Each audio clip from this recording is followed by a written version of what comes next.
Talk. Let's begin with the fact that we're exactly 12 months, maybe slightly less than 12 months to the opening ceremony of the African Games. You're in charge of the sports here at the University of Ghana. Quite a lot will be taking place on this campus during the African Games.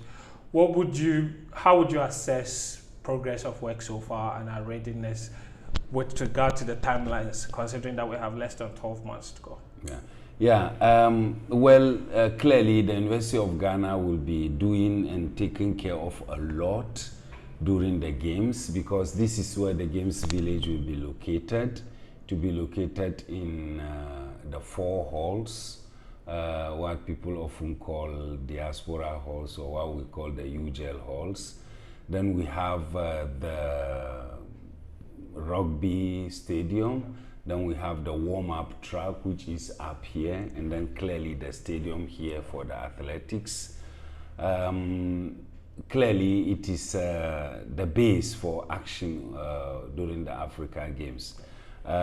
You are privy to what is going on at the stadium, yet you can see there is work going on. In fact, in all the areas work is going on. I am not able to give you the exact percentages because I don't have them in my hands now, and that should actually be the remit of the contractors or the LOC. But clearly we would be wishing and hoping and desirous of hard work and speeding up things to be able to meet the deadline. So we are hopeful and we are desirous, but clearly we should be able to step up a little bit faster and more, so that we get things sorted out and be ready for the games. Yeah, so from basically, if I'm hearing you, what you're saying is that even though work is progressing, we could benefit from a faster pace. We could benefit from a faster pace. Working faster and accomplishing a lot in a shorter period is always something, or are always things that we desire when we are undertaking projects. So we would certainly be able to benefit far more and be even more hopeful and even more excited if we were moving a little bit faster. But all said and done, we are hopeful that we are going to host the games, and we will be happy to be the eye of the world and Africa especially. Yeah, one of the things that I have picked up is that the LOC and government and everybody, including the University of Ghana, expect facilities to be ready by February next year. Is that realistic? Well, as I said, I am actually not the contractor, and I am not the LOC. I don't have the documents with me. But if experience will guide us, and you are in the stadium now, because that's where my office is. If experience will guide us on the construction and completion of such facilities, you can estimate, and then you can make your conclusion whether they will be finished by February, seeing what is on the ground now. Yeah. Let's focus a bit more on specific facilities here at Legon. One of them, the Games Village. You're converting 4 residential halls into the Games Village. Quite a lot of work has to be done there in order for it to meet the Games standards. What is the nature of the work that is taking place there in those halls? Yes, conversion is again a little bit of a strong word, but it will be refurbished or upgraded to meet the standards of a sporting event accommodation.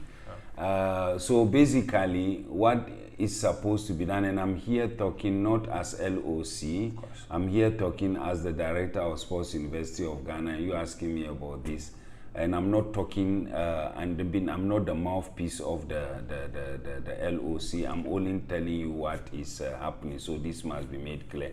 Well, there are supposed to be domes which will serve as the dining hall or the Mensa dining shed or eating cafeteria, and then a kind of clinic for handling, for medical services. And then, of course, there are the 4 halls that will serve as accommodation residence. Of course, in the various rooms, standards must be high. That is, we should have ventilation, the washrooms, the water heater, the beds, the wardrobes, these things that are required for the normal sporting event of that nature. And then, of course, the security around and the comfort for the athletes and the rest. So these are the, and then of course warm up, some sporting events, you know, basketball, badminton, which are already in there, which will be refurbished. So these are the things that need doing. But you see, you also have to understand that it is a university which has its academic program.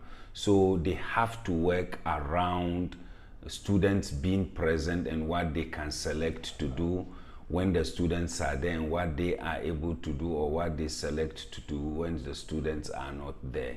So this is a balance that they have to strike, but that is actually between the contractor and the LOC, and perhaps also maybe with UGEL, who are, if you like, the managers of the facilities. That actually is something outside the remit of the sports directorate, but that is what is happening. Interesting.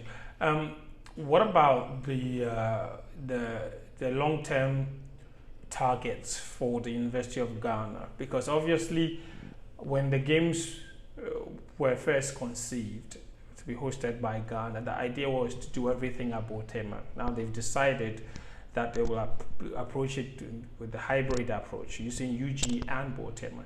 From the University of Ghana point of view, how much are you looking forward to these games, and what kind of legacy are you hoping to see after the games are held here on campus?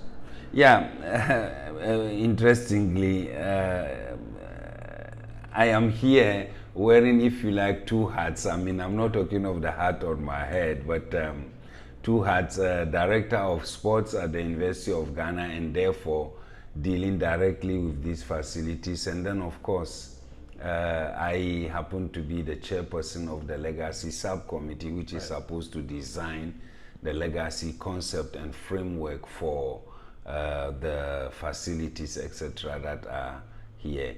No, clearly it is. It was not the original idea. It was not the original plan. But you know, as the change came, we also embraced it. The University of Ghana gave the LOC, the government, the ministry, the land at Botema for the facilities. When they realized that they needed the stadium, clearly we also gave it. That shows the commitment we have. And when they wanted the UGES Horse as the residence or games village, they were also given. That shows the commitment of the University of Ghana to complement efforts by institutions and the government to contribute towards, you know, fulfilling the objectives and making our widow's mite possible for the success of the African Games. And so clearly, when it was said, we embraced it, and we've started working closely with them, and it's going to be a huge legacy for us. It is going to be a huge legacy in terms of what is potential and what is being planned. First of all, to divert a little bit, the major outcome of the games, and especially the facilities at Botema, is to convert that to University of Sport for Development, which is going to be the first of its kind, in fact, in the whole of Africa, and I dare say maybe the only one independent, wholly university for sport and development, sport for development, because there are institutes, there are centers, but the whole university dedicated in that area, that second wing of sport, is not existent. So we are very much looking forward to that particular legacy, and clearly it hasn't been established and confirmed yet, but the imagination is, of course, University of Ghana may play some role in that work, and I am the chair of that subcommittee. And then coming back to the main campus of the University of Ghana, is the fact that we have the stadium which will be completed. A university having such a huge stadium, you can count a few universities in Africa. You hear of these things only in Europe and North America. So a university with a stadium, a university with facilities that can enhance training, that can build capacity, sports medicine, research, experiments, etc., legacy in terms of, you know, some national teams coming to use the facilities here for training, for competitions, the rugby field, etc. If these halls are refurbished to that level, of course, it inures to the progress and development of teaching, learning, and research, and will make things comfortable and will make University of Ghana even more attractive.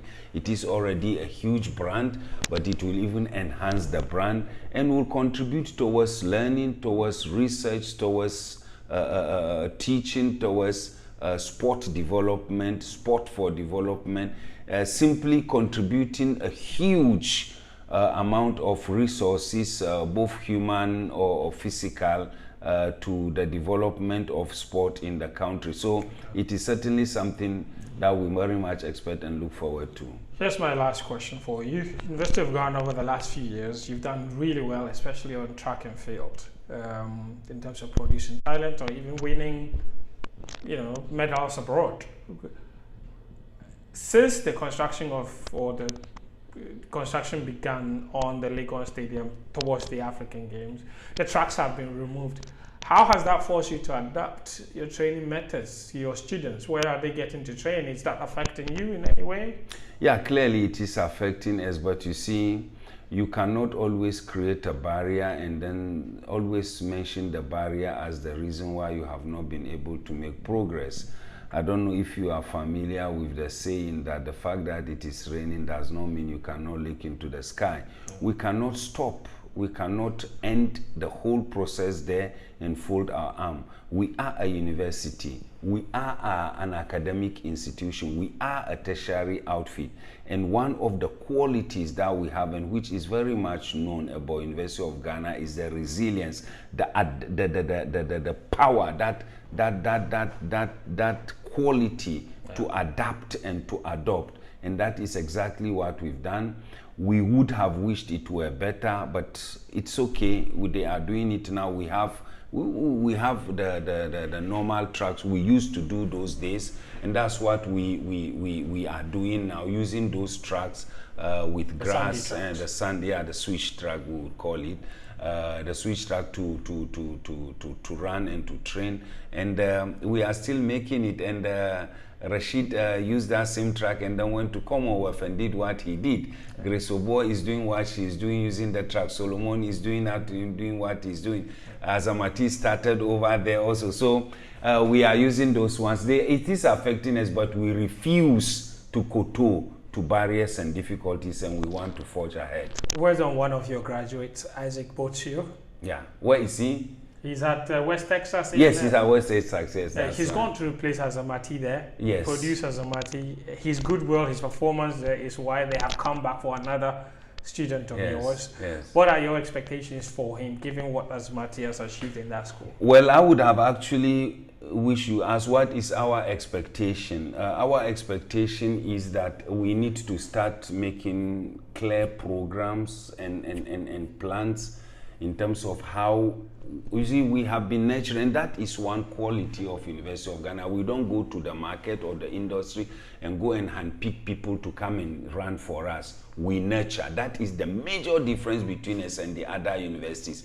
We go get them from the SHSs and develop them, and the record is there. So we are now trying to say, okay, we would wish them well, we will support them, we will wish that they replicate what Azamati has done, and the others, the Senecas, the Desmonds, the Ides, and the rest, all from here, all greenhorns, all novice who we have developed into that level. We wanted to replicate them.